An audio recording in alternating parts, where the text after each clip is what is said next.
Welcome to Admin Insight. My name is Isaka Omolo, and in today's video we are going to discuss about entitlement approach by Professor Amartya. So welcome in this channel. Don't forget to like and subscribe, and I hope that you will learn a lot in this channel. And let's start our today's topic. You may be asking yourself, who is Amartya Sen? Amartya Sen is an Indian economist and a philosopher who won the Nobel Prize of Economics Science in 1989 for his contribution to welfare economics and social choice theory. He is known for his work on poverty, development economics, social justice, and the capabilities approach. Amartya Sen has made a significant contribution to understanding the complexities of poverty, inequality, and the factors that contribute to the human well-being. So, in 1977, Amartya Sen forwarded a simple yet breaking idea of what if we think of famine as a lack of access to food rather than a lack of food availability. So the overall concept of Amartya Sen about the entitlement approach was developed for the aim of studying the poverty and the famine. He proposed this approach in response to shortcoming in traditional economics approach to poverty, which focused primarily on income and the consumption level. Amartya Sen believed that individual capability to assess and utilize resources rather than just their possession of resources. So Amartya Sen saw that food may be there, but individual abilities to access to food is what becomes the challenge and lead to famine. So under this idea of Amartya Sen, he developed a theory called entitlement approach. So this basic insight was developed into a more comprehensive famine framework, the entitlement approach. In Amartya Sen's famous book was called The Poverty and Famine, an essay of entitlement and deprivation. The book was published in 1981. So, in entitlement approach by Amartya Sen, he proposed three key set of concepts. The first one was the endowment set, and the second one was the entitlement set, and the third one was the entitlement mapping, or in short, we can call it mapping. So let's start with the endowment set. The endowment set, according to Amartya Sen, can be defined as the combination of all resources legally owned by a person. So here we are talking about resources, and these resources are legally owned by a person. So in the definition we get a word resource, and the resource can include both tangible resources or tangible assets, and which can also include land and equipment and animals and etc. But also we have intangible assets, which can include knowledge. If you have certain knowledge of something, also if you have skills, also if you have labor power, that is endowment. Also if you are a member of a particular community or a particular country. For example, I can be a member of Tanzania, so I have the endowment set of being a member of Tanzania, because any benefits that can happen to Tanzania or that can be granted to Tanzania, I can be benefited because I am a member of a particular community. So I have endowment set of becoming a member of a certain community. So these was ideas underlined on endowment set. So furthermore, the word legal, because here we observed the word legal when we were defining endowment, we talked about resources, which we said that can be tangible assets and intangible, but also we get legal. So legal here, we get that legal has been interpreted broadly to mean conforming to established social norms and practices, and not merely to what is sanctioned formally by the state. So if you have a land, it must be yours. You must be legally own it, so there is no any conflict. So you can utilize that land to in the agriculture sector, in whatever form that you will use it. So if you have equipment, they are yours, so they are legally owned. That's why you say that they are legally owned. So this is the concept of the endowment set. Another concept is the entitlement set. The entitlement set is defined as the set of all possible combination of goods and services that a person can legally obtain through his endowment set. In the endowment set, we talked about different resources. We said that a person can have resources and which they own legally, resources like knowledge, skills. You can be a member of a particular community that is also in endowment. Also, you can be a member. You can have equipment. So those are also endowments that you can utilize to form. You can utilize to get entitlement. So entitlement is a possible combination of goods and services that a person can obtain by using his endowment set. So for example, a farmer may use his land. Land is an endowment, so he can use his land. Also he can use his labor and other resources to produce. So he can produce food and that he wants. So also we have a laborer. So a laborer can exchange his labor with a labor power to secure good food. Also we have a fisherman. A fisherman may first use his labor. Also this is an endowment, and also he can use his equipment and the fishing boats, which also is an equipment, to produce. So this is a process of changing the endowment into goods.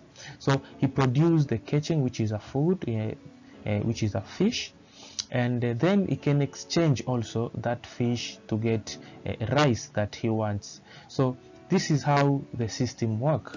So you have endowment, and you change this endowment, and you secure a certain service and goods that you want. So the overall idea of endowment set are the combination of all possible goods and services that a person can obtain by using his endowment set. But also we talked about being a member of a certain community.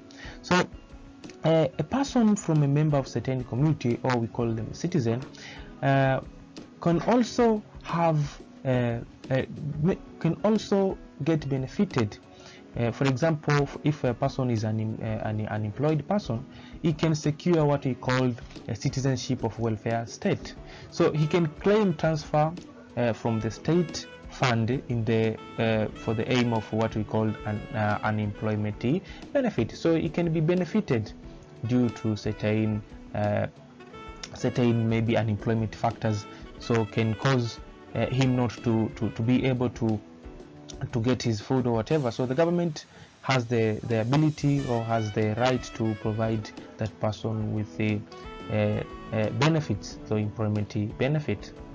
So this is all idea of entitlement set. Another is the entitlement mapping, or we can call it e-mapping. So e-mapping is just a relationship between the endowment. So it is a relationship between endowment and the entitlement set. So it shows the rate. Here we are looking at the rate at which the resource of the endowment set can be granted into goods and services included in the entitlement set.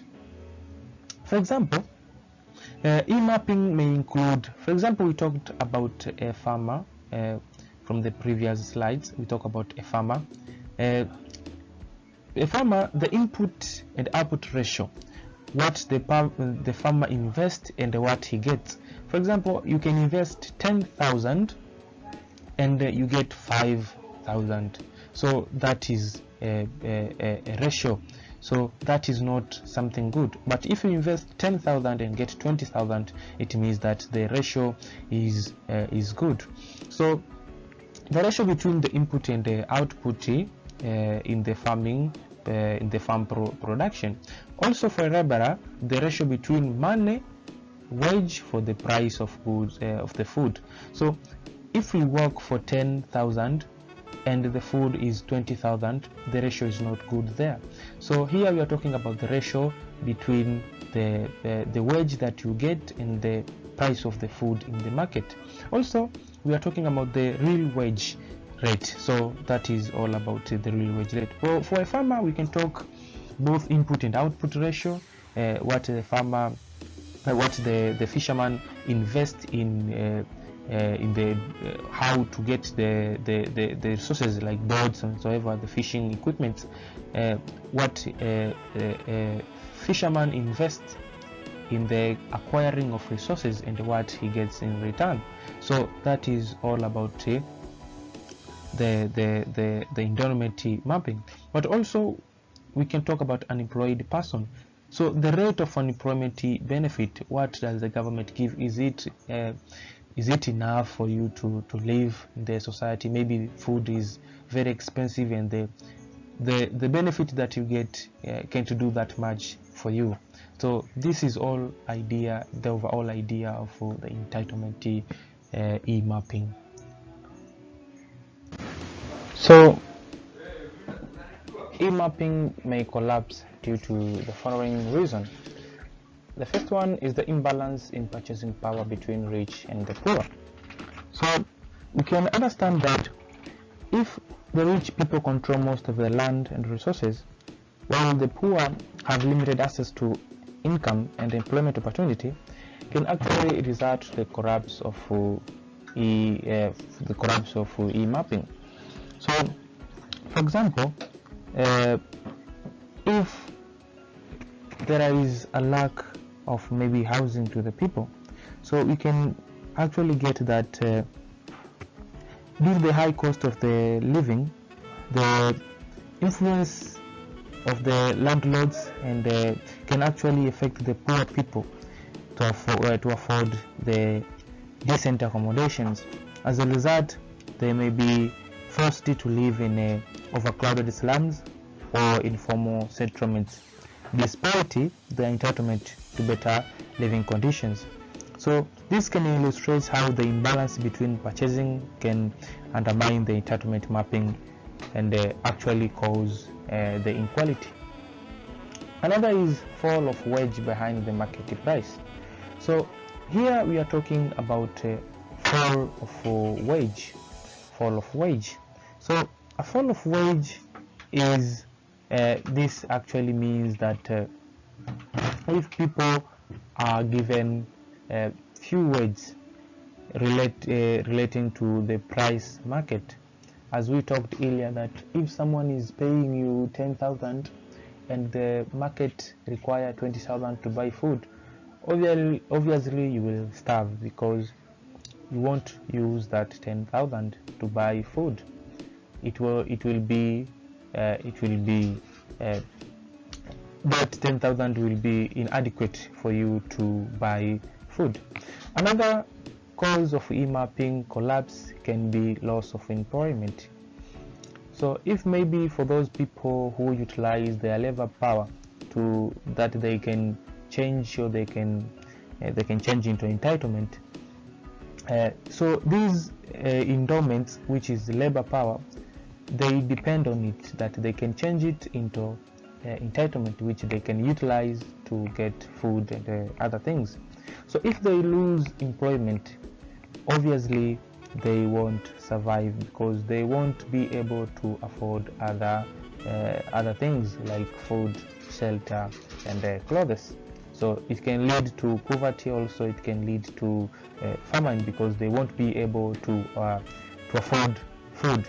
And this doesn't mean that food is not there. Food is there, but they cannot afford because they don't have money to buy food. Another cause is the rise of price of input. So here we are talking about the price of inputs. The price of inputs, for example, we are talking about a fisherman. The fishermen require inputs like boats to catch fish. So if the price of inputs, equipment that needed for production, they are expensive, it means that people won't afford it, won't afford the equipment so that they can use those equipment to provide to produce. And if they do afford the equipment, the level of output that we will get will not equal the level of input that they invest in the production process. So it means that there will be inadequate. There will be the ratio of input and output will actually cause less production, and hence less exchange. So another is the nature of extent of social security benefit. We talked about being a member of a particular community, you can be benefited to get social security. So the nature and extent, where does it go, where it starts and where it ends, and how much do you get paid, maybe if it is in terms of money, which can it actually support you to get what you need. So this is what we are talking about when you talk about the nature of social security benefit. So if you are entitled to social security, is it enough for you to get to use and get food and other things that you may require for a living? So if the nature of what you get is small, actually it won't do much for you, and you will actually end up in starving and famine. Another is the taxation. If you are paid maybe 10,000, and half of that 10,000 is taxed, and you get only 5,000, and the food is 10,000, obviously you can see that you will use your entitlement, but the taxation will be the factor that will prevent you from acquiring other resources, other products and services. So you won't get food, you won't get things because you can't afford them due to taxation. So these can be the factors that can lead to the collapse of entitlement mapping. So what are the criticisms of entitlement theory by Amartya? One among the criticisms is that the entitlement approach has limited applicability, or we can say that it have limited scope. So some critics argue that Seni's entitlement approach focuses too narrow on the distribution of resources and fail to adequately address broader structural inequalities and power dynamics within societies. So it only sees that the food availability decline is not a fact, and that people really starve because of not being able, or the failure of entitlement, which is not true. So in some other aspect, food availability decline can be also a factor which can cause famine and poverty. Also, another criticism of the theory is that the entitlement approach is not sufficiently backward looking. It does not focus on other factors. It does not focus on the beginning of the factor. What factor did lead to the failure of the entitlement? So factors that may lead to the failure of entitlement can include different aspects, like the failure of the government system, political systems, geographical factors, and the other factors. So it does not focus on the backward, rather it focuses on the present, which actually sees the failure of people to change their entitlement, but it does not focus on in which extent how does the entitlement failure happen, and what were the leading factor or the factor that influenced the entitlement failure. Another is negligence of political factors. Some critics contend that Amartya Sen's approach overlooked the role of political institutions and power relations in determining the entitlement, thereby underestimating the impact of political factor on individual capabilities. So Amartya Sen did not actually focus on how the political factors can cause the failure to entitlement. For example, is what we see is happening maybe in Congo and other countries in Africa. So the political systems, the political instability can be also a factor that can cause to the failure of entitlement, but it does not mean that people cannot themselves change the endowment that they have into entitlement. Another criticism is the individualistic perspective. So some argue that Amartya Sen emphasized on individual entitlement, neglecting the importance of collective action and the social solidarity in addressing poverty and equity. So Amartya Sen actually showed that as an individual can change his own entitlement, his own endowment into entitlement, and neglects the social solidarity that people can together work in solving the societal problems and actually alleviating inequality. So this can be a criticism also of the theory. Another is the inadequate treatment of non-economical factors. So if we see, here we are talking about the non-economical factors. So some critics argue that Amartya Sen entitlement approach places too much emphasis on economic resources and fail to adequately consider non-economic factor. So this non-economic factor can actually include social norms, cultural value, and environmental sustainabilities. So it does not mean that the failure to entitlement can be only caused by economic factors. It can also be caused by non-economic factors like environmental factors and other factors.